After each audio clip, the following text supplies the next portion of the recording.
Salam alaikum les amis, c'est Imed et très heureux comme d'habitude de vous retrouver. Les amis, je suis content de vous retrouver et je suis un peu vénère. Je suis un peu vénère de par cet épisode. Cet épisode 22 de Tokyo Ghoul Rock, on attendait tous. On le sait que dans 2 épisodes, on est à la fin de Tokyo Ghoul. Et au vu de la review du prochain épisode, je vois à peu près comment ça va se passer, mais on va en parler. Mais ça pue, et ça pue, c'est pas la framboise des bois mon pote, non, ça pue la merde. Là clairement, cet épisode il m'a vénère parce qu'il s'est passé tellement de choses et j'ai été dégoûté, déçu des événements en fait qu'on nous propose et du seiyuu, là du doublage de Kaneki qui avait presque zéro émotion, qui était peut-être dans son personnage, dans ce nouveau Kaneki Ken, puisque c'est un épisode important. On a ici un nouveau Kaneki Ken, et comme vous me dites pas le contraire, hein, les cheveux longs, du mascara mon pote, de ninja là je sais pas quoi, un trait sous les yeux, c'était exactement une contraste pour nous montrer, et surtout avec l'apparition du Kakuja, on le voit, hein, le côté elle, un peu angélique, c'était ce nouveau Kaneki Ken, un peu celui qui a compris ses erreurs, celui qui a fait sa rédemption et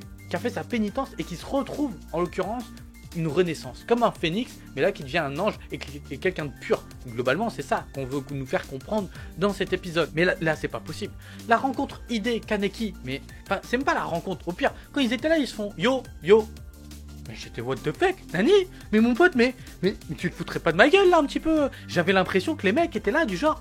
Mais on aurait pu s'échanger les dialogues, j'étais à la tête de ma mère, on aurait pu arriver genre idée. T'as fait top 1 hier ou quoi sur Fortnite? Ouais non mais moi je joue un peu sur mobile là. Ouais, non bon comme ça de temps en temps. Sinon en ce qui concerne la ville, c'est pas de ta faute. Hein. Mais mon pote, je te jure, on a eu cette conversation que j'aurais peut-être eu plus d'émotion qu'il y a eu de base. Et c'est pas tant la conversation qui m'énerve, c'est la réaction de Kaneki quand il apprend que... Enfin, Ide est en vie. Il n'y avait rien, c'était vide. La petite intonation de sa voix, on l'entend, qui est genre, waouh, cool, idée, il a envie. Le mec, il aurait plus de joie en apprenant que demain, t'as pas cours, il y a la neige. Bah, le bus, il passe pas, mon pote. Bah, non, t'as pas cours. Donc là, tu t'éclates de joie. Bah, en l'occurrence, je sais pas, le mec Kaneki, il aurait dû quand même être méga super content. Ou, c'est genre, il chiale quoi. On attendait que ça en fait, genre une réaction du genre son visage qui se met des larmes et une musique un peu derrière et genre limite un petit sourire, un petit smile à la fin comme il sait faire et avec une petite image d'idée de l'époque, j'en sais rien, un truc comme ça. Non, rien du tout. Là-dessus, c'était vraiment nul. L'autre truc qui m'a vénère le plus, c'est Urie. Urie quand il voit le Kakuja que je vous l'ai dit, angélique de Kaneki là. Mais mon pote, t'as l'impression, je sais pas, moi c'est comme quand t'entends, tu sais, bzzz, et que tu sais pas si c'est une guêpe ou une abeille. Je te jure, Urie il était genre... Moi c'est une guêpe. Kaneki, faut qu'on y aille, sa queue elle est dans la merde là. Vas-y, mais mon pote c'était ça. Sur la tête de ma mère c'était ça. C'est insane. Cet épisode était presque vide d'émotion vis-à-vis de Kaneki. Les autres seiyuu, j'ai rien à dire. Toka, Ide, on voit bien qu'ils étaient dedans, mais là... Je sais pas si c'était le rôle du nouveau Kaneki Ken comme ça, ou je sais pas, mais on a l'impression d'avoir Black Reaper quoi, avec un côté gentil, mais vraiment niveau émotion, et encore même Black Reaper était plus badass quand il parlait quoi. On va en parler. Dès le début de l'épisode, on a Kaneki qui se retrouve dans son fort intérieur, donc qui est à l'intérieur de lui-même, et qui fait face, on peut le dire, à quelque chose qui n'a pas l'air d'être une hallucination, puisque j'ai beau me dire que c'est une hallucination, j'ai envie de te dire non, et on sait pas si Lise elle a envie, et globalement parlant, il y a certaines personnes qui vont dire que oui, Lise est en vie, que dans le manga, blablabla, d'autres personnes qui vont dire que non, elle est pas en vie, dans la bulle verte c'était Eto, par exemple. On n'a aucune info, rappelez-vous, de la nana qui est à côté avec Furuta dans la bulle verte. Donc je sais pas si cette Lise est vraiment en vie, ou alors c'est vraiment Lise qui était dans la bulle verte, et c'est ce côté en fait... elle a perdu connaissance et le fait qu'elle soit un peu en Kaneki, parce qu'on le sait, Lise est un peu en Kaneki. Fin saison 1, on l'a capté quoi le truc, avec ses hallucinations, etc. Et c'est plus vraiment là des hallucinations. En l'occurrence, Lise, elle est presque vraiment là quoi. Et on va parler du moment en fait où Kaneki il sort, il est plongé dans la mer et là il voit plein de corps. Et là on sait que on attendait tous de se dire le jour où Kaneki va apprendre qu'il a commis tous ces meurtres, ça va, mon pote, il va claquer des doigts quoi. Et là il va être clac clac clac et ça va le faire à fond parce qu'il va péter un câble Kaneki, il va pleurer. Mais là en fait, presque, il se passe pas grand chose. Et j'ai envie de te dire, j'étais presque déçu de ce passage-là. Mais c'est aussi peut-être, et je vais remettre encore une fois en cause l'adaptation de Tokyo Ghoul par les studios Pierrot, mais quand il réfléchit bien, épisode 21, on a la transformation de Kaneki qui détruit toute une ville. Épisode 22, on a Kaneki Ken qui revient tranquille à la vie. Enfin, je veux dire, avec son corps et tout, etc. J'ai même eu une image où on voit bien que le corps de Kaneki Ken dans l'anime, c'est pas le corps de Kaneki Ken dans le manga.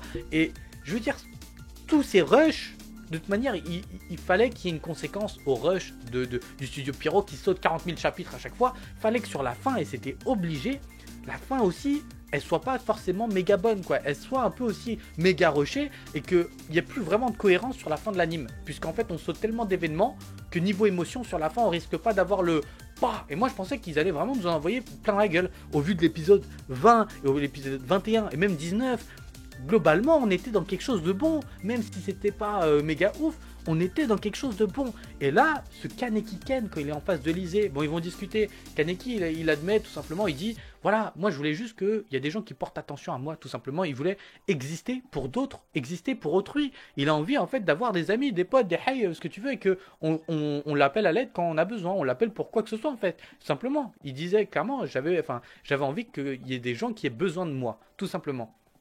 Juste après, on part sur le côté Lisée qui dit elle le déteste. Pourquoi? Parce que elle en est ici aujourd'hui. Elle vit un peu dans Kaneki, cette moitié de Lisée, parce que ça se trouve, on ne sait pas si elle vit encore à Lisée, mais elle est dans Kaneki. Et le fait qu'elle vive ici, elle se dit bah ouais, mais Kaneki en fait, il a jamais eu de regret de se dire ouais, mine de rien, enfin ma vie, moi, elle est morte, etc. T'as jamais eu de regret pour moi. En fait, Lisée, elle est un peu dégoûtée que Kaneki se soit pas rendu compte globalement que elle est là, coincée en lui, globalement sa vie elle est foutue, et Kaneki il a jamais eu le remords de ça en fait. Et il a jamais détesté Lisée, mais il a jamais eu le remords de ça. Et il y a tout un psychodrame un peu là-dessus. Et je dis pas que c'était pas mauvais, mais pour moi c'était trop rapide. Pour moi il fallait limite un épisode là-dessus, parce qu'on aurait pu aller dans quelque chose de très beau, etc.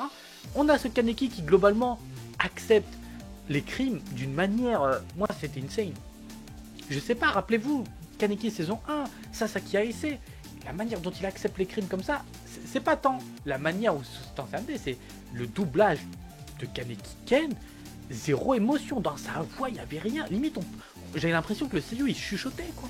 Il était pas dedans niveau émotion, j'étais idée dès qu'on l'entendait, remater l'épisode, dès qu'on entendait idée, on sentait que la voix d'un coup elle montait comme ça, tu vois, on sentait genre, parce que c'est le personnage d'idée, Toka elle était dedans, tout le monde était dedans, et Kaneki, je sais pas, franchement je sais pas si j'ai halluciné ou pas. Mais cet épisode, non, je peux pas être d'accord avec cet épisode. Après, juste après, Kaneki qui décide d'endosser entre guillemets les corps. Et ah ouais, ça pareil, ça c'est la scène. Tu t'attends à une scène de ouf quand il dit je vais endosser les corps et aller jusque tu sais, voilà le chemin de limite le truc Kingdom Earth là mon pote, c'est un pilier, je veux dire un pilier de lumière et ça te téléporte quelque part. Et Kaneki à ce moment-là, tu t'attends, voilà, à ce qu'il se passe une petite scène, il est dans la mer rouge, rouge de sang, il y a toute une contraste. Non, il endosse rien du tout mon pote parce qu'il n'y a rien qui arrivait sur lui. Tu t'attendais à ce qu'il y ait des corps qui passent un peu devant lui, tu sais, un truc un peu trash quoi. Non, que dalle. Là on arrive dans quelque chose vraiment. J'ai envie de te dire de lambda, mais au pire des cas, si c'était que ça, il n'y a pas de souci. Je veux dire, si c'était que ça, d'accord, j'accepte. Il n'y a pas de problème. Le studio Pyro, il a foiré l'adaptation depuis longtemps, donc c'est pas une surprise. Mais pas ce qui vient après, quoi. Quand Kaneki se réveille et qu'il apprend qu'Ide, je vous l'ai dit, il apprend qu'Ide est en vie, il y a eu zéro émotion. Il n'y a même pas eu une larme. Et direct, on a speedé sur plein d'autres scènes, quoi. Moi, je trouvais ça insane, ce moment méga important, où en plus, c'est pas comme si on avait mis Idée un peu derrière durant tous les épisodes. Non, Idée, là, on comprend bien que c'était l'un des éléments les plus importants dans ces derniers épisodes pour déjà retrouver Kaneki Ken. Il a réussi à faire en sorte que les ghouls et le CCG soient alliés, et Amon Kotaro le dit bien, c'est Nagashika, ou je sais plus comment il s'appelle là, donc en gros Hideyoshi, qui a permis tout ça. Et la réaction de Kaneki, que dalle. Et j'étais ouf. Alors je me suis dit, à ce moment-là, puisque quand on voit ce nouveau Kaneki, quand Toka elle creuse au fond pour retrouver le corps de Kaneki qu'elle voit, on voit un corps de Kaneki, on voit il a les cheveux longs, on voit il a du maquillage sous les yeux, et à partir de ce moment-là, il faut comprendre direct qu'on est dans un nouveau Kaneki Ken. Et je suis un peu choqué d'ailleurs qu'on ne le considère pas comme une personnalité de Kaneki Ken, puisque même si c'est pas vraiment une personnalité, là, en l'occurrence avec ce que le manga veut nous faire comprendre, au vu de son Kakuja, on voit bien à la fin que c'est presque, j'ai envie de te dire, comme un ange. On a ce sentiment un peu angélique du mec qui a compris ses erreurs, qui a compris ses torts, qui a payé ses dettes et qui décide en l'occurrence de renaître en étant quelqu'un de nouveau. Il le dit bien à la fin, je refuse d'être impuissant à nouveau et de laisser les gens mourir, etc. et de rien pouvoir faire. Et c'est ce qui lui a permis d'avoir son Kakuja énorme, etc. Donc là, on a une nouvelle transformation, et j'ai envie de te dire, pour moi, cette nouvelle transformation, soit c'est le seiyuu qui, encore une fois, niveau zéro émotion, ça fait partie du personnage, et là je veux pas accepter plus que ça, pour moi c'est nul, mais soit c'est pas ça, soit c'est le seiyuu qui s'est craqué. C'est impossible, franchement. Niveau émotion, j'étais à zéro et j'étais dégoûté, pas avec Lisée, Idée, surtout avec les épisodes qu'on a eu précédemment, les OST. J'ai eu plus d'émotion avec Mutsuki qui était à terre face à Urie et Saikyo dans les épisodes précédents que dans cet épisode, quoi, où on revoit une conversation entre Ide et Kaneki. que la conversation entre Ide et Kaneki, puisqu'après, il va y avoir cette conversation entre eux deux, elle soit un peu, tu sais, du genre mode meilleur pote. Je dis pas, mon hey, y a pas de souci, je comprends. Mais d'un autre côté, si tu veux, je peux pas laisser. On s'attendait à une petite musique, on s'attendait à une petite scène. Alors, ce qui était génial, par contre, il y a eu du bon, le visage, enfin, on le voit, le visage complètement déchiqueté. Et il le dit bien, donc globalement, c'était bien ce que je disais, c'est bien ce qu'on racontait globalement. Kaneki a bouffé le visage de Ide. C'est pour ça qu'Ide, il a ce visage complètement nana. Il a bouffé la bouche. Pourquoi la bouche? Je ne sais pas, j'ai envie de te dire. Mais en tout cas, il a bouffé la bouche de Ide. Et Ide, bon bah, on sait, il a envie. Je suis dégoûté. Je suis dégoûté parce que je me refais la scène dans la tête là et j'ai pas aimé. J'ai pas aimé. C'était bof, putain, et c'était la fin. Enfin, on est sur la fin de Tokyo Ghoul. On est sur les derniers épisodes et on nous met une scène comme ça. Il y a eu vraiment, que ce soit Toka, Ide ou même Furuta, l'intervention de Furuta en mode journaliste, il m'a fait what the fuck, je me suis dit encore, mais lui putain, j'en peux plus. Mais qu'est-ce qu'il fout? Il est partout, mon pote, il est partout. Il est toujours à faire le con, quoi. Et là, il était là, mon pote, c'était BFM, quoi. Il était là, c'était génial de le voir dans son rôle, etc. On se pose une question quand même. On arrive juste après cette scène avec Ide, etc. On a Kaneki qui décide de sortir pour voir un peu les dégâts qu'il a causés. Ok, il va sortir avec Urie qui l'accompagne et Sakyo. Là, à ce moment-là, si tu veux, il n'y a pas eu de truc de méga ouf, à part l'intervention de Furuta, mais on va parler d'un truc quand même qui est super important, et je sais plus c'est qui le dit. Ah oui, c'est l'un des membres du CCG qui dit bien, Arima avait dit, globalement, qu'au bout d'un moment, à la fin, tous les humains seront des ghouls. Et là, on peut se poser une question assez énorme et ouf. Est-ce que le plan de Furuta jusqu'à présent, c'était de transformer les humains en ghouls?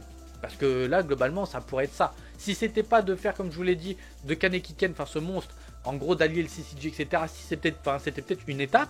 Et la deuxième étape, c'était de transformer les humains en ghouls, puisque pour une fois, tout le monde pourra vivre globalement ensemble, puisque ça sera tous des ghouls. Mais si tout le monde c'est des ghouls, comment ils vont bouffer? C'est la question à se poser. Et là, en l'occurrence, à la fin, ils vont peut-être arriver, c'est la fin de l'humanité. S'il n'y a plus d'humains, enfin je veux dire, c'est la fin de l'humanité sûr, mais c'est la fin des ghouls aussi. Donc on arrive sur la destruction du monde. Donc là, est-ce que pareil, c'était le plan de Furuta?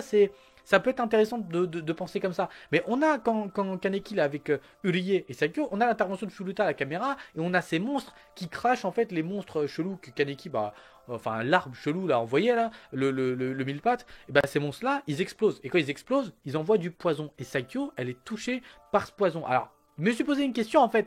J'ai pas compris pourquoi Sakyo elle a été touchée. Je me suis dit ok, parce que Sakyo elle est peut-être pas totalement ghoul. Elle doit être mi-humaine, mi-ghoul. Vu que c'est une expérience, c'est CCG. Du coup, bah c'est pour ça qu'elle est en train de devenir une ghoul, globalement. Parce que je me dis, une ghoul, normalement, c'est, je veux dire, même si t'as du poison ghoul, bah t'es pas censé être attaqué par ça. Parce que ça transforme les humains en ghouls. Ça va pas transformer une ghoul en ghoul, c'est déjà une ghoul. Même pas, il y a une logique dans tout ce que je dis. Donc c'est pas mal de questions, mais je me suis dit c'est peut-être juste un poison qui est néfaste pour l'intégralité des ghouls. Et donc qui tue aussi les ghouls. Mais là mon pote on se perd. Faut sauver les ghouls, les humains. C'est quoi le délire là? Je comprends plus. Cet épisode, il était un peu...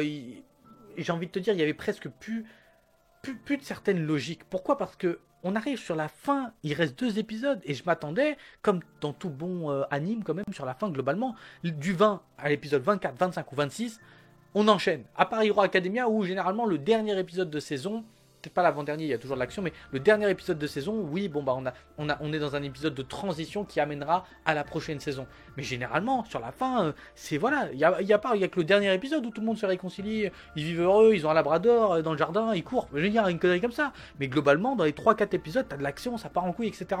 Là, c'est flippant parce que j'ai envie de te dire, on va quitter Kaneki Ken. Bah, je vais dire dans l'épisode prochain.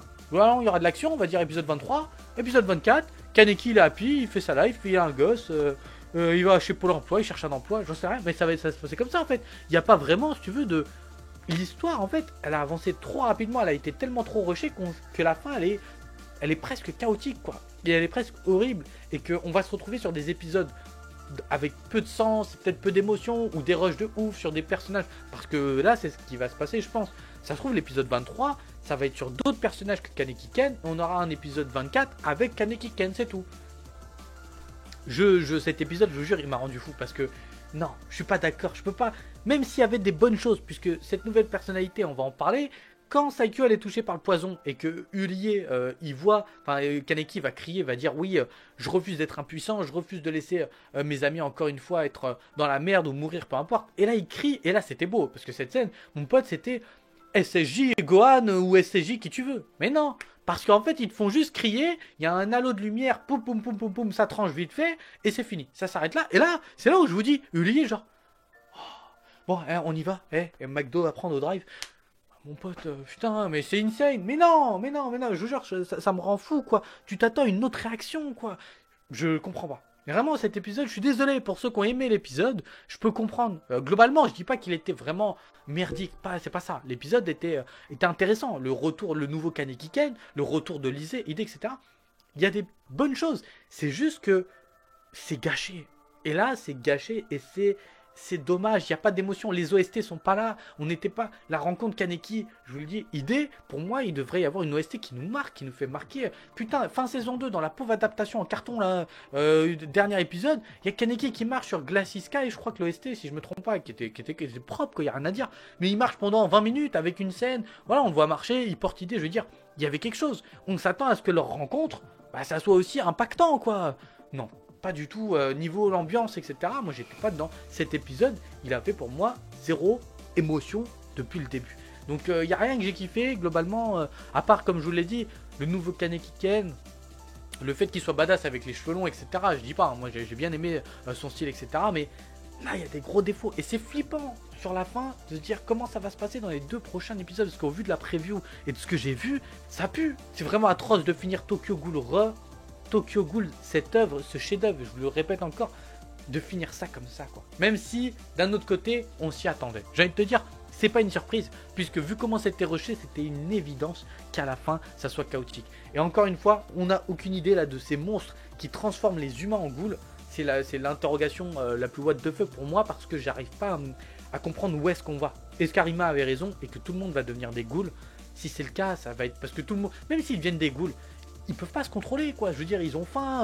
On voit bien la meuf qui était humaine, qui a commencé à bouffer, etc. Kaneki, il dit c'était une humaine, une agente de je sais plus quoi, telle réception, j'en sais rien, etc.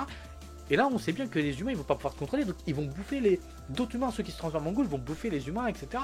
C'est pas tous, ils ont pas tous eu la chance d'avoir l'antique qui arrive et qui va le recueillir, le mec, etc. Non. Donc là, c'est assez. Comment dire, c'est assez what the fuck. Donc voilà, globalement c'était une review un peu mouvementée, j'ai envie de te dire. Mais voilà, j'ai pas d'autre chose à dire tellement je suis un peu vraiment déçu de cet épisode. Je suis déçu de par l'ambiance qu'on a eu. Je m'attendais à quelque chose de marquant et pas du tout. Franchement, c'est un épisode lambda. C'est un épisode voilà, que tu peux mater comme ça, mais la rencontre, le retour de Lise dans un épisode pareil, avec la rencontre de Kaneki, avec Ide, qui apprend qu'il a envie. Tu t'attendais à beaucoup plus d'émotions que ça. Et là, en l'occurrence, je suis vraiment déçu. Je suis vraiment déçu. On en est presque à la réaction de Toka qui, quand elle voyait Kaneki Ken Black Reaper Kaneki Ken, je sais pas cette version, pour la première fois contre le combat Arima, du genre.